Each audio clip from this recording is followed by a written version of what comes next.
رب اشرح لي صدري ويسر لي امري واحلل عقدة من لساني يفقهوا قولي. رب ادخلني مدخل صدق واخرجني مخرج صدق واجعل لي من لدنك سلطانا نصيرا. ازيكم حبايب قلبي؟ عاملين ايه؟ يا رب تكونوا بخير، كل سنة وانتم طيبين. النهارده بقى حبيت اعمل لكم كده شوية منين يكونوا حلوين. خلاص داخلين على رمضان، فاضل ايام قليلة جدا. كل سنة وانتم طيبين وبخير يا رب، ويبلغنا رمضان كده واحنا مبسوطين وفي اسعد حال، اللهم امين. المنين بقى دوت طريقته حلوة جدا وطريقته سهلة قوي ونتيجته حاجة كده وهم. زي ما انتم شايفين هنعمل كعب الغزال المحشي بالعجوة، هنعمل السادة وهنعمل المنين المحشي عجوة. النهاردة هنعمل الطريقة بتاعتنا دي من أسهل ما يكون ونتيجتها من أجمل ما يكون، يعني هتجمع بين الاتنين، السهل والحلاوة في نفس الوقت. جربوا الوصفة بتاعتي النهاردة هتعجبكم جدا. طبعا بقى تغيير للفطار كده، داخلين على رمضان زي ما قلنا، يعني محتاجين نغير بقى الفطار بتاعنا شوية، الفول البيض الجبنة، لأن هناكلهم في السحور، فمحتاجين ان احنا نفصل. فهنعمل مع بعض، عامله لكم وصفتين حلوين قوي، وصفة كيك ووصفة منين. نزلت لكم وصفة المنين على ما انزل لكم وصفه الكيك، وكمان مجهزه لكم فيديو جامد جدا للسحور. ان شاء الله الفيديوهات بتاعتي تكون بتعجبكم. يلا بينا بقى نسمي الله ونخش على الفيديو بتاعنا كده. معانا كده كوبايه من الحليب. الحليب ده دافي مش سخن، هو بيطلع كده انا مدفياه، لان وانا بصور الفيديو ده كان لسه درجه حراره الجو بارده، يعني كان لسه الجو ساقع. حطيت عليه كيس من الخميره، حطيت عليه معلقه كبيره زي ما انتم شايفين من السكر.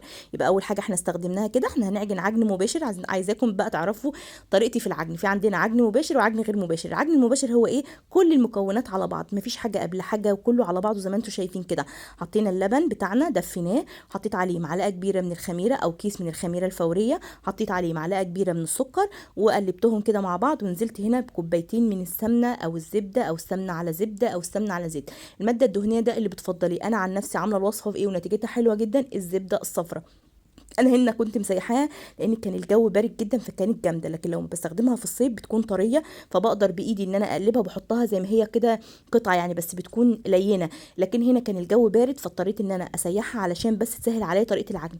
حطيت هنا كيلو من الدقيق زي ما انتم شايفين، شلت منه كده على جنب نص كوبايه زي ما احنا متعودين، مش بننزل بكميه الدقيق مره واحده، علشان طبعا كل دقيق بيختلف من نوع للتاني، وانا بستخدم الدقيق السايب، مش بجيب الدقيق المعلب، يعني مش دايما بجيبه.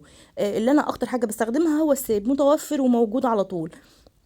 اديتهم كمان كده نص معلقه كده صغيره من الملح، ومعلقه صغيره من البيكنج باودر. يبقى المكونات بتاعتنا كلها سهله، كلها متوفره، طريقتنا سهله جدا، مفيش حاجه قبل حاجه.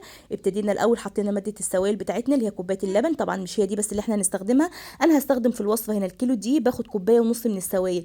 تقدري طبعا تستخدمي الميه لو مفيش حليب عشان تسهلي على نفسك او تتوفري على نفسك، تقدري تستخدمي الميه. طبعا الميه برضو بتدينا نتيجه واللبن بيدينا نتيجه. هنا بقى خليت معايا نص كوبايه كده من الحليب على جنب.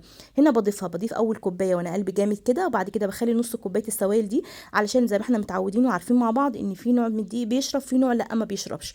ما بيشربش سوائل، يعني مش عطشان ولا حاجه، لا ما بيشربش سوائل.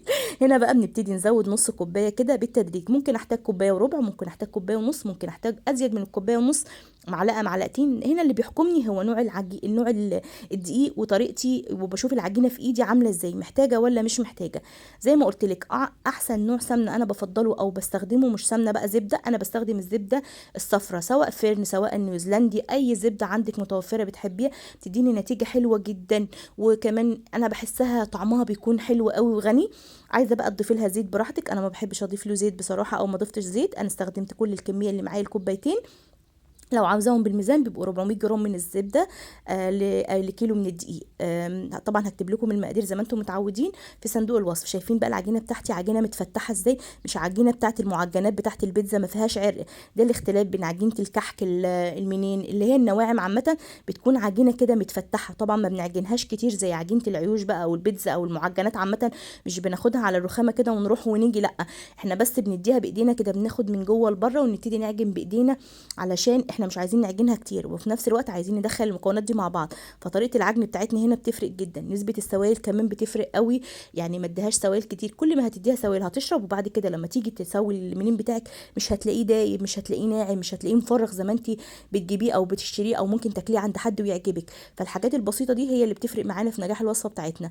بعد ما خلينا العجينه بتاعتنا احنا مش هنخمرها، وهقول لكم ليه مش بنخمر عجينه لا الكحك ولا المنين ولا الحاجات دي، لا النواعم عامه. هنسيبها بس بس ترتاح لحد ما نعجن العجوه بتاعتنا. هنا انا كنت جايبه عجوه عجنتها كده بمعلقه من الزبده، او تقدري تعجنيها بمعلقه من السمنه، وتحطي لها بقى معلقه من القرفه اختياري، عايزه تحطي لها سمسم اختياري، عايزه تحطي لها هيل اختياري. كل الحاجات دي منكهات بترجع لحبك انت للحاجه بتاعتنا. هنا العجينه بتاعتي شايفين بقى، حطيتها على رخامه، غطيتها بكيس. احنا مش هنخمرها، احنا بس بنريحها 10 دقايق زي ما قلت لك، لحد ما حضرنا بس العجوه بتاعتنا وابتديت ان انا اشتغل فيها. ببتدي ان انا اغطيها بكيس كده علشان ما تعملش قشره فوق الوش او الوش بتاعها يقشف، فبغطيها كده علشان ايه، تبقى معايا طريه. ببتدي اخد منها قطعه كده على حسب ما انت ايه هتشتغلي. اول حاجه هنعملها زي ما انتم شايفين هنا اللي هو المنين الساده. طبعا بناخد قطعه كده من العجينه وحته من العجين كده، بنبتدي ندعكها بايدينا علشان نخلي شكلها متناسق، يعني ما يبقاش شكلها مكرمش كده او مقطعه معانا. برضو الخطوه دي مهمه قوي، ان انت تدلكي العجينه في ايدك كويس قوي بحيث ان انت تنعميها، وبعد كده هتشتغلي بيها تتفرد معاكي وتبقى حلوه جدا. هنا بقى ابتديت اقطعها كده، انا مش بحبه يكون كبير قوي ولا يكون سميك قوي. زي ما قلت لك برضو تقدري تكبريه تصغريه براحتك، هو مش هيخمر معانا. كميه الخميره اللي احنا حاطينها هتخليه يرتفع يبقى هش، وحجمه ما يزيدش قوي، يعني هيزيد حاجه بسيطه زي ما احنا هنبقى نشوفه مع بعض او شفناه في اول الفيديو. يعني النتيجه بتاعته بصوا بالميزان بالمسطره.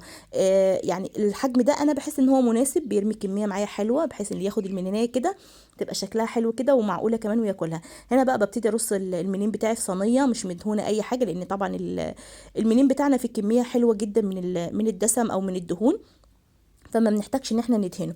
بعد كده باخد بقى قطعه كمان وابتدي اشتغل شكل تاني. احنا زي ما قلت لك تقدري تعمليه كل الكميه اللي معاكي دي ساده، تقدري تعمليها بالعجوه، تقدري تعمليها بالملبن، تقدري تعمليها ملفوف زي ما احنا هنعملها مع بعض. يعني اشكاله حلوه جدا، حلو قوي بقى مع كوبايه شاي كده في الفطار في العشاء لما الولاد يكونوا عايزين ياكلوا حاجه، هيبقى بيسهل عليكي زي ما قلت لك. واحنا كمان داخلين على رمضان، فعايزين نغير بقى الفطار شويه من الفول البيض الطعميه الحاجات اللي احنا متعودين عليها، علشان طبعا دي احنا هنبقى ناكلها في السحور، فبنفصل شويه وبندي نفسنا كده ايه مساحه ان احنا نشتاق لها.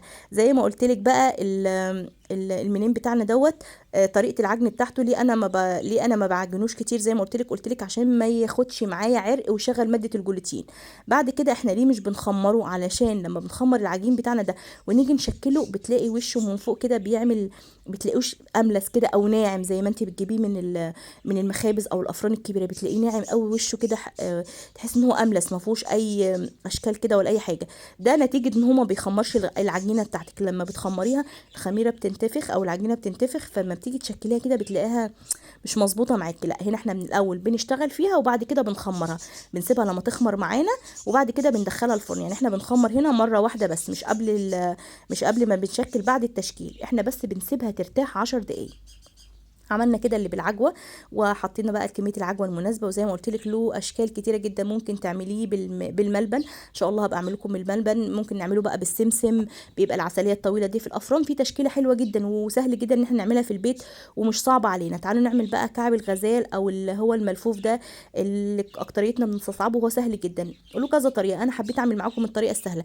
الاول كنت بفرد العجوه دي على كيس وبعدين اشيلها على العجينه، بس طبعا من كتر ما انا بشتغل وبقيت اعرف اعمله وايدي فيه وكده، بقيت خلاص احط العجوه فوق العجينه. يعني انت لو اول مره بتجربيه ومثلا مش حاسه ان كميه العجوه دي هتمشي على العجينه، ممكن تجيبي قطعه العجوه تفرديه على كيس ثلاجه زي ده او اي كيس عندك يكون نظيف، وبعد كده تفردي العجينه بتاعتك الاول وتشيليها تحطي عليها العجوه، وبعد كده تلفيها رول. او تعملي زي ما انا عملت كده، باخد قطعه العجينه وفي الاول مش بفردها قوي، بخليها سميكه علشان لما احط عليها العجوه بحاول الاتنين يكونوا قد بعض، عشان لما ابتدي افرد بالفراده الاتنين يتفردوا مع بعض في نفس السمك ونفس الحجم، ما يبقاش في حاجه صغيره او ما يكونش في حاجه كبيره.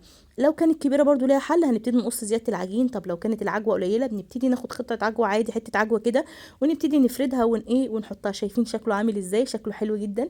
كميه العجوه مناسبه لكميه العجين اللي جوه.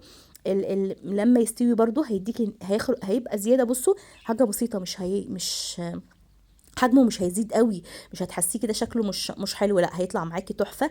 هنا بقى ده ايه اللي انا بحط فيه؟ ده معايا ميه عاديه من الحنفيه ومعايا سمسم. طبعا انا هنا السمسم كان ني، فانت طبعا لو عندك سمسم محمص او عندك وقت تحمصي بيبقى حلو قوي، بس هو بياخد معايا لون من الشوايه. انا بصراحه كسلت ان انا احمصهم يعني، فحطيتهم كده، وخصوصا ان انا بشغل عليه الشوايه فهو هيتحمص معايا. ببتدي اقبل العجينه بتاعتي دي بالميه واحط فيها بحطها في السمسم. طب ليه بقى احنا بنبل العجينه بتاعتنا بالميه؟ لان لو حطيتي العجين بتاعك في السمسم على طول بعد ما يستوي هتلاقي السمسم ده كله وقع من على المنين، مش هيثبت تقدري طبعا تعمليه بقى، في ناس بتحط عليه ميه وسكر، لكن انا بحس ان الميه بس لوحدها، او عندك معلقه عسل على الميه ديت برضو بتخلي لونه حلو، وبتخليه برضو تعمله زي عمليه صمغ كده للسمسم بتاعي ما يقعش من العجينه. هنا برضو هنعمل واحده كمان معاكم علشان لو ما وضحتش في اول مره. زي ما انتم شايفين كده هي سهله جدا، وشكلها بصوا بتبقى تحفه وطعمها بيبقى حلو قوي. كميه اللي بيحبوا العجوه بقى بتبقى طعمها حلو، او كميه العجوه كتيره، ما فيش كميه عجين كتيره، وكمان بيبقى طعمها في منتهى الجمال واللذاذه. عايزه اقول لكم برضو سنه القرفه اللي بنضيفها للعجوه دي بتنقلها في حته تانية. لو كان عندي هيل مطحون برضو بينقلها في حتة تانية، بيخلي طعمها حلو كده، بيبقى نكهتها مميزة. يعني ممكن كل مرة ان انتي بتعمليه تغيريه، تحطي له نكهة معينة. يعني احنا بنحط بس نص معلقة او معلقة صغيرة، بحيث انها تدينا طعم، يعني طعم مميز او جديد، من غير ما تطغى على الطعم. يعني ما نحسش ان احنا بناكل قرفة، لان الحاجات دي طعمها بيبقى قوي، او ما نحسش ان احنا بناكل هيل في بقنا ما احناش عارفين طعم اللي احنا بناكله ده ايه. لا، احنا عايزين ناكل حاجة مميزة من غير ما الطعم بتاع الحاجة دي ينسينا الطعم الاساسي اللي احنا عليه. هنا بقى بحب اعمل اشكال كده، دي القطاعه اللي احنا بنقطع بيها المخلل والخيار والحاجات دي. بتعمل اشكال حلوه قوي، دايما بستخدمها. قلت برضو اوريها لكم للي عنده القطاعه دي وحابب برضو يعمل شكل حلو. هنا ممكن ما تقدري بقى ما تحطيش عليه سمسم، وتسيبيه ساده كده برضو يكون ملفوف. افكار، كلها افكار طبعا بنشاركها مع بعض، اللي حابب اي فكره يعملها بقى. واهم حاجه ان انتوا تجربوا الوصفه، والاهم من ان انتوا تجربوا الوصفه ان انتوا لما تجربوها تعجبكم ان شاء الله، وتعملوها باذن الله. شايفين عملت معانا كيلو من الدقيق، عمل معانا الصاجين الكبار دول زي ما انتم شايفين، كان عامل معايا كمان صينيتين صغيرين.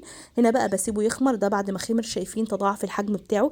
لازم تسيبيه يختمر علشان لما يدخل الفرن ويستوي معاكي يطلع هاشش وما يطلعش معاكي مكتوم. خطوة التخمير ديت مهمة جدا. اي وقت التخمير، اقل مدة ممكن تخمريه فيها نص ساعة. احنا بنعرف اول ما بتلاقي المنينة بتاعتك يعني الحجم بتاعها زاد كده، وتحسي انها انتفخت، هي كده احمرت معاكي، بدخلها الفرن. الفرن بتاعي بكون مشغلاه قبلها ب10 دقايق، محقق معايا درجة الحرارة، ودي خطوة مهمة جدا ان انت تدخليه والفرن بتاعك سخن. لو دخلتيه والفرن بتاعك بارد، عبال ما الفرن يسخن هيكون امتص المية اللي موجوده في المعجنات بتاعتك اللي انت بتعمليها، او المنان او اي حاجه بتعمليها. هتلاقيه جلد معاكي ونشف بعد ما استوى بشويه وسبتيه بره، هتحس ان هو حجر. فكل الحاجات دي زي ما قلت لك خدي بالك منها. هنا بقى شغلته 10 دقايق الفرن الاول، بعد كده بحط على الشبكه، ما بحطش على الصاجه خالص، على الشبكه على الرف اللي في النص. ما بشغلش الشوايه غير اخر 5 دقايق، لما بحس ان هو خلاص خد لون ذهبي من تحت واستوى معايا، ببتدي اشغل عليه الشوايه 5 دقايق بس. مجرد ما ياخد معايا لون بطلع الصينيه بتاعتي بسيبها تبرد، بيكون جاهز معايا زي ما انتم شايفين كده. عملنا مع بعض احلى منين ممكن تاكليه، خفيه، ذوبان، طعم، سهل جدا. عملنا تشكيله حلوه جدا من كيلو دقيق. طبعا انت تقدري تعمليه نص كيلو لو انت حابه تجربي واول مره تعمليه، وتجربي في نص كيلو. بس اوعدك ان انت جربي في الكيلو، وجربي وانت قلبك جامد، هتبقي عايزه تعملي كيلو واتنين وتلاته.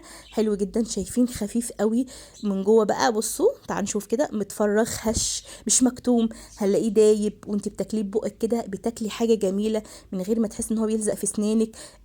يعني هتاكلي حاجه حلوه جدا. انا طبعا كفايه تشكير فيه كده، انت لما تجربي فعلا هتعرفي ان الطريقه ناجحه، وطريقه العجن بتاعتنا حلوه قوي. بس اهم حاجه خدي بالك من كم الملحوظه اللي انا قلت لك عليهم في الفيديو، علشان لما تعملي الحاجة تنجح معاكي. اشوفكم على خير في فيديو جديد، مع السلامة.